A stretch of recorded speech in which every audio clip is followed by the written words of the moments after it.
جب تمیم داری نبی اکرم صلی اللہ علیہ وسلم کے پاس آئے تو ایسا کیا فرمایا، جس کے بعد آپ صلی اللہ علیہ وسلم نے صحابہ کرام کو ایک جگہ جمع کیا۔ استولا آئی لینڈ اور دجال کے درمیان ایسا کون سا واقعہ ہے جو آج سے تقریباً 1400 سال پہلے نبی اکرم صلی اللہ علیہ وسلم نے بیان فرمایا ہے؟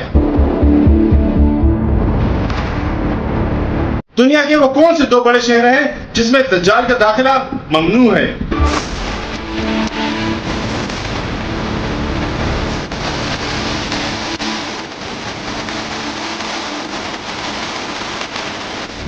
یہ سب جانیں گے آج کی ویڈیو میں۔ ویڈیو پر اینڈ تک بنے رہیے۔ ویڈیو اگر اچھی لگی تو ویڈیو کو لائک اور چینل کو سبسکرائب کریں اور ساتھ میں بیل آئیکن کو دبا دیں تاکہ اسی طرح کی انفارمیٹو ویڈیو آپ تک بروقت پہنچتی رہے۔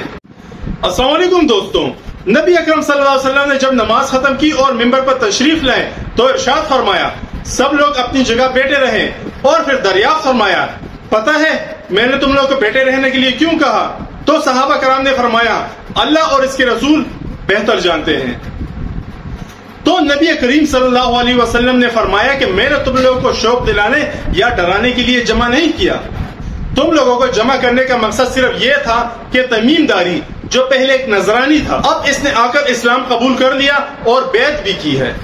پھر اس نے مجھ سے ایسی بات کی جو میرے اس بیان کے مطابق ہے جو میں تم لوگوں کو مسیح دجال کے بارے میں بتایا کرتا تھا۔ اب اللہ کے رسول نے تمیم داری کا زبان کردہ واقعہ سنانا شروع کر دیا۔ تمیم داری نے فرمایا کہ میں لغب اور جزام کے 30 آدمیوں کے ساتھ سمندر میں 24 جہاز پر سوار تھا۔ پھر اچانک ایک بڑی موج آئی، ایک بڑی لہر آئی اور ہمارے جہاز کو ایک جگہ بہا کر لے گئی۔ سمندری طوفان میں ہمارا جہاز 1 مہینے تک یہاں سے وہاں لڑکتا بڑکتا رہا۔ پھر اس کا رخ ایک جزیرے کی طرف ہو گیا، یہاں تک کہ سورج بھی غروب ہو چکا تھا۔ جزیرے کے قریب پہنچ کر ہم ایک چھوٹی سی کشتی میں سوار ہو گئے اور اس کے بعد ہم لوگ جزیرے میں داخل ہو گئے، لیکن ہمیں وہاں ایک کھردرے اور گھنے بالوں والا چوپایا ملا۔ بالوں کی بہتات کی وجہ سے اس کی اگلی یا پچھلی جانب کا پتہ ہی نہ چل سکا۔ جب تمیم داری نے اس سے پوچھا کہ تم کون ہو تو اس نے بولا میں جساسہ ہوں۔ تو اس پر ان لوگوں نے پوچھا جساسہ کیا بلا ہے؟ تو جساسہ بولا اے قوم ایسا کرو، سامنے والے گرجا گھر میں ایک شخص رہتا ہے، تم لوگ اس کے پاس چلے جاؤ، وہ بڑے شوق سے ساری بات بتائے گا بھی اور تمہاری بات سنے گا بھی، وہ تمہارے بارے میں جاننے کا بے حد مشتاق ہے۔ جب اس نے ہمیں متذکرہ شخص کے بارے میں بتلایا تو ہمیں چوپائے میں شیطان ہونے کا خوف ہوا۔ ہم لوگ جلدی جلدی اس آدمی کی طرف چل دیے اور گرجا گھر میں داخل ہو گئے۔ وہاں پر ایک آدمی تھا، بہت لمبا تڑانگا تھا، اس کا پورا جسم زنجیروں میں جکڑا ہوا تھا۔ ہم نے اتنی سختی سے جکڑا ہوا آدمی آج سے پہلے کبھی نہیں دیکھا۔ اس پر تمیم داری نے بولا ارے او کم بخت تو کیا چیز ہے؟ تو وہ بولا کہ تم لوگ ابھی میری خبر پر قابو پا ہی لوگے، ابھی تم لوگ کو میرا حال معلوم ہو جائے گا، پہلے ذرا تم لوگ مجھے یہ بتاؤ کہ تم کون لوگ ہو۔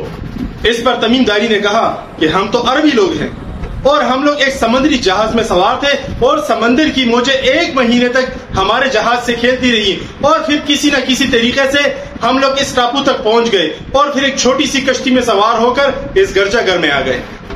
گرجا گھر میں پہنچنے کے بعد ہمیں ایک بھاری کھردرے اور گھنے بالوں والا جانور ملا۔ جب ہم نے اس سے پوچھا ارے او کم بخت تو کیا چیز ہے تو اس نے بولا میں جساسہ ہوں۔ جب ہم نے اس سے پوچھا کہ جساسہ کیا بلا ہے تو اس نے کہا تم لوگ اس گرجا گھر کے اندر چلے جاؤ، وہاں پر ایک آدمی تمہارا انتظار کر رہا ہے اور وہ تمہاری خبر کا بے حد مشتاق ہے۔ چنانچہ ہم دوڑتے ہوئے تیرے پاس آ گئے اور اس بات کے بھی ڈر تھا کہ اس گرجا گھر میں شاید کوئی بھوت وغیرہ ہے۔ زنجیروں میں جکڑے ہوئے آدمی نے کہا تم لوگ ذرا مجھے فلسطین کی بستی نخلستان کے بارے میں تو ذرا بتاؤ۔ تو تمیم داری نے کہا کہ بھلا تو فلسطین کے نخلستان کے بارے میں کیا جاننا چاہتا ہے؟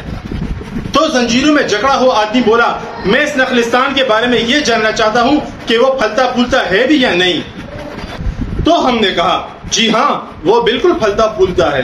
اس پر اس آدمی نے کہا کہ عنقریب نہ تو وہ پھلے گا اور نہ ہی پھولے گا۔ پھر اس آدمی نے کہا کہ مجھے تبرستان کے سمندر جو کہ اردن اور فلسطین کے درمیان ہے اس کے بارے میں بتاؤ۔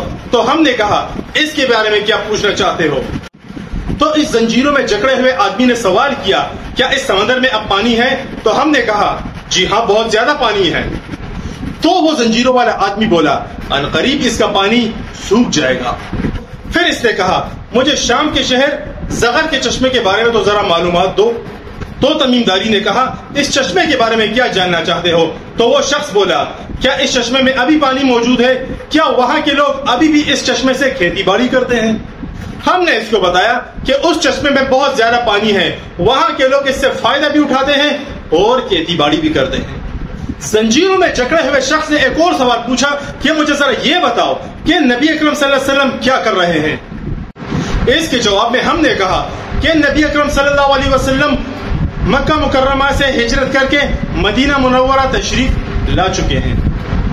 تو اس شخص نے دریافت کیا کیا عرب کے لوگوں نے نبی اکرم صلی اللہ علیہ وسلم سے لڑائی کی ہے؟ تو ہم نے کہا ہاں۔ تو اس نے پوچھا اس جنگ کا کیا نتیجہ نکلا؟ تو ہم نے کہا کہ نبی اکرم صلی اللہ علیہ وسلم نے قرب و جوار کے عربیوں پر قبضہ پا لیا ہے اور عرب کے لوگوں نے ان کی اطاعت قبول کر لی ہے۔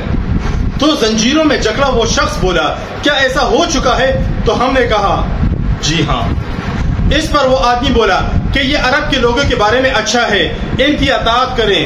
لو اب میں تمہیں اپنے بارے میں بتاتا ہوں، میں مسیح دجال ہوں، میں مسیح دجال ہوں۔ اب وقت آ ہی چاہتا ہے کہ مجھے یہاں سے نکلنے کی اجازت مل جائے، اور جب میں یہاں سے نکلوں گا تو ساری دنیا گھوموں گا، تمام چھوٹی بڑی بستیوں کا 40 دن میں دورہ کروں گا۔